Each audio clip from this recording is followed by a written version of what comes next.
Hey guys, Eric here to talk briefly about the 100 Season 3 press screeners went out this week. Got the first 4 episodes and I binged the hell out of them last night. It's one of my favorite shows. I think it's one of the coolest and best shows on TV right now. And I hope you do too. And if you haven't seen it, please go catch it all on Netflix. First 2 seasons are available.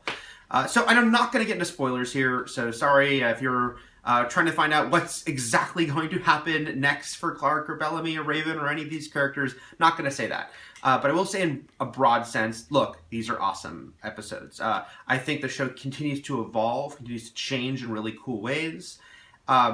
They are really building upon what happened in the past. So, this season is a few months later, it picks up, but the consequences of what happened in the finale and how huge that was are in no way swept aside. In fact, they really inform a lot about where these characters are psychologically when we pick up with them, and I really admire that.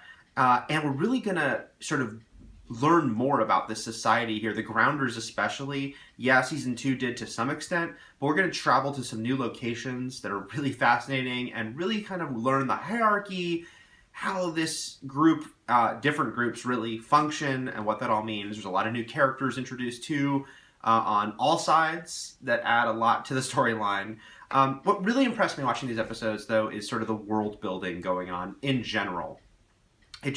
This is a fully realized sci-fi universe at this point, and as we go all over the place and characters are really spread out this season, maybe more than ever, it's all very interesting and all kind of adding to what they've created, this whole world. That even, you kind of have that idea that there's fascinating things happening right around the corner, even beyond what we're seeing.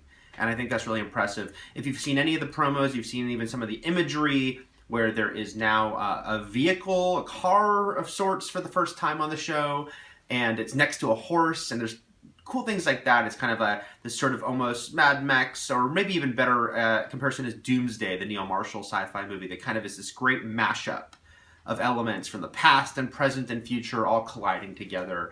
It's really impressive show, and I think that they continue just to evolve it in ways that I think are really commendable. Can't wait to see more. I can't wait to see it, for you guys to see it on January 21st when the season premieres, because I want to talk more openly about it, and then we can get into the nitty-gritty of all this stuff. So for plenty more on the 100, keep it here at IGN.